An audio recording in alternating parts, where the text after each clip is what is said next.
살다 보면 미운 사람이 생기기 마련입니다. 어느 땐 너무 미워 어떻게 잘못되었으면 하는 바람까지 생기기도 합니다.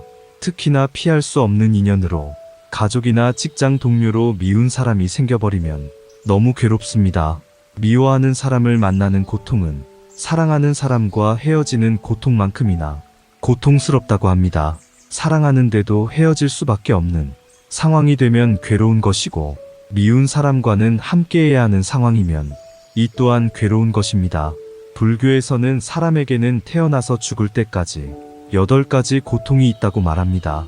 그중 하나가 원망하고 미워하는 사람과 만나 살아야만 하는 고통, 원증회고입니다.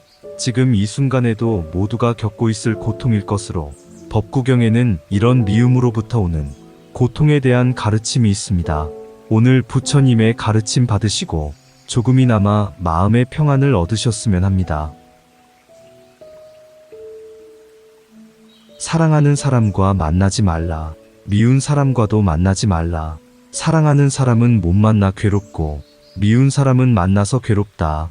그러므로 사랑하는 사람을 애써 만들지 말라. 사랑하는 사람을 잃는 것은 커다란 불행. 사랑도 미움도 없는 사람은 얽매임이 없다. 사랑에서 근심이 생기고 사랑에서 두려움이 생긴다. 사랑을 벗어난 이는 근심이 없는데 어찌 두려움이 있겠는가. 좋아하고 즐겨하는 데서 근심이 생기고 좋아하고 즐겨하는 데서 두려움이 생긴다. 좋아하거나 또 즐겨할 것 없으면 무엇을 근심하고 무엇을 두려워하겠는가. 탐욕을 벗어나 탐욕이 없으면 무엇을 근심하고 무엇을 두려워하겠는가. 사랑하는 사람도 만나지 말고 미운 사람도 만나지 말라고 하고 있지만 실적으로는 불가능한 일이다. 미움은 사랑에서 생긴다. 증지부경전의 사랑은 사랑에서 생기고 사랑에서 미움도 생긴다. 미움에서 사랑이 생기고 미움에서 미움이 생긴다라는 구절이 있다. 사랑과 미움은 동전의 양면과 같아서 어떠한 사람도 그 속에 사랑과 미움을 가능성으로 동시에 감추고 있다는 것이다. 사랑이 깊으면 깊을수록 미움의 가능성도 커진다. 그것은 사랑이란 것이 본질적으로 자기 사랑을 중심으로 삼고 있기 때문이다. 미운 사람을 만나는 것 역시 인연이고 업이라. 돌이켜 생각해보면 그런 미움 자체도 사그러질 터이지만 당장 매일같이 미운 사람을 봐야 한다면 정말 힘든 일이 아닐 수 없다. 세상에 2가지 기쁨이 있다고 한다. 불견 불욕견, 보고 싶지 않은 것을 보지 않는 기쁨을 말하며 불문 불욕문, 듣고 싶지 않은 말을 듣지 않는 기쁨을 말한다. 만약 이 2가지가 기쁨이라면 반대로 보고 싶지 않은 것을 보아야 하고 듣고 싶지 않은 말을 들어야 하는 것은 고통일 것이다. 사람은 누구나 보고 싶은 것만 보려 하고 듣기 싫은 말은 듣지 않으려 한다. 고통스럽기 때문이다. 그렇다고 그것이 싫어서 혼자 살 수도 없는 노릇. 세상의 모든 사람이 좋은 사람, 상냥한 사람일 수만은 없다. 따라서 매일을 살아가는 동안 항상 뜻에 맞는 사람만 만나고 살 수는 없는 것이다. 때로는 싫은 사람, 미운 상대와도 만나면서 살아야 한다. 그런 사람은 안 보면 그만 아닌가라고 생각할 수도 있지만 결국 그 누구를 막론하고 원증회고는 있기 마련이고 피할 수 없다. 사랑하고 미워하는 것도 우리 삶의 일부이며 누구를 항상 좋아할 수도 그렇다고 영원히 미워할 수도 없다. 그래서 감정을 따라 좋다가도 미워하면서 웃고 우는 과정을 겪으며 한평생을 보낸다. 마음에 드는 모든 것과는 헤어지기 마련이고 없어지기 마련이고 달라지기 마련이라고 그처럼 말하지 않았던가. 태어났고 존재했고 형성된 것은 모두 부서지기 마련인 법이거늘 그런 것을 두고 절대로 부서지지 말아라고 한다면 그것은 있을 수 없는 일이다. 인간사 세옹지마라 했다. 내 운명은 나와 인연 맺고 있는 인연법에 의해 결정된다. 능엄경을 보면 부처님께서는 얕은 데서부터 높은 데까지 모든 법을 말씀하셨지만 인연이라는 2글자를 벗어나지 않았다는 구절이 나온다.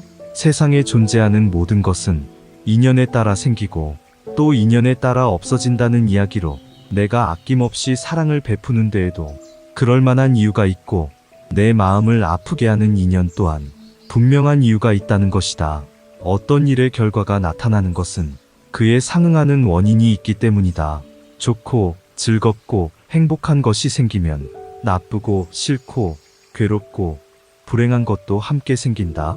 따라서 이것이 한번 생기면 저것도 한번 생기는 인과를 벗어날 길이 없다. 부처님 말씀에 이를 인과응보라 합니다. 인과응보는 본래 불교 용어로 전생의 인연에 따라 금생에서 그에 합당한 보답을 받게 된다는 말이다. 원인에 따라 결과가 있다. 원인을 모른 채 결과에 대해 남을 원망하고 만족하지 않는 것은 문제가 있다. 모든 만남에는 헤어짐이 있는 법이다. 부처님 말씀 중에 회자정리가 있습니다. 회자정리란 만나면 결국 헤어지게 된다는 뜻이다. 그러나 부처님이 말씀하시는 회자정리는 인연을 소중히 여기고 좋게 끝맺는다는 것으로 인연이 헤어짐을 알고 시작된다면 모든 인연은 부질없게 될 것이다. 스스로 상처 입지 않기 위해 인연을 만들지 않거나 인연이 닿았다고 해도 그 인연을 진작 정리하는 것이 현명할 것이다. 하지만 그렇게 한다고 해서 모든 인연의 문제가 해결되는 것은 아니다. 인연을 소중히 생각하지 않는 사람에게는 다음에 만나는 그 누구도 그 사람을 소중히 생각하지 않을 것이다. 인연은 생겨났다 사라질 뿐이며 그 자체가 고통은 아닙니다. 그저 흘러가도록 두어야 한다. 인연은 받아들이되 집착하지 말아야 하며 시절 인연이 맞아 만나야 할 사람은 만나게 되는 것이다. 시절 인연은 일은 어느 일이나 때가 있다는 뜻으로 사람은 무슨 일이나 그 일을 이룸에 있어서는 때를 기다릴 줄을 알아야 한다. 때가 되어야만 그 일이 원만하게 풀리고 성취되는 것이지 억지를 쓰거나 용을 쓰며 성급을 떤다고 되는 것은 아님을 깨달아야 한다.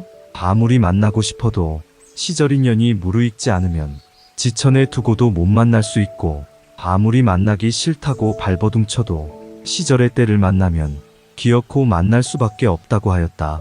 모든 마주침은 다 제 인연의 때가 있는 법이고 그 인연의 흐름을 거스르려 아무리 애를 써도 그것은 우리 힘으로는 어쩔 수 없는 것이다. 내가 만나는 모든 인연 하나하나 소중하지 않은 것이 없다. 다만 이를 알아차리고 인연을 소중히 받아들일 수 있는 이에게 성장과 깨달음이 있을 것이다. 그저 우선은 자기가 할 일을 열심히 하고 또한 바르고 성실하게 해놓고 볼 일이다. 좋은 인연도 나쁜 인연도 모두 다 자신이 지은 업의 인연이다. 항상 좋은 인연을 심도록 노력해야 한다. 스스로 풀고 스스로 닦아야 할 일이다. 사랑하는 사람과 만나지 말라. 미운 사람과도 만나지 말라. 사랑하는 사람은 못 만나 괴롭고 미운 사람은 만나서 괴롭다. 그러므로 사랑하는 사람을 애써 만들지 말라. 사랑하는 사람을 잃는 것은 커다란 불행. 사랑도 미움도 없는 사람은 얽매임이 없다. 사랑에서 근심이 생기고 사랑에서 두려움이 생긴다. 사랑을 벗어난 이는 근심이 없는데 어찌 두려움이 있겠는가. 좋아하고 즐겨하는 데서 근심이 생기고 좋아하고 즐겨하는 데서 두려움이 생긴다. 좋아하거나 또 즐겨할 것이 없으면 무엇을 근심하고 무엇을 두려워하겠는가. 탐하는 욕심에서 근심이 생기고 탐하는 욕심에서 두려움이 생긴다. 탐욕을 벗어나 탐욕이 없으면 무엇을 근심하고 무엇을 두려워하겠는가. 애욕으로부터 걱정이 생기고 애욕으로부터 두려움이 생긴다. 애욕이 없는 곳에 걱정이 없느니 또 어디에 두려움이 있겠는가.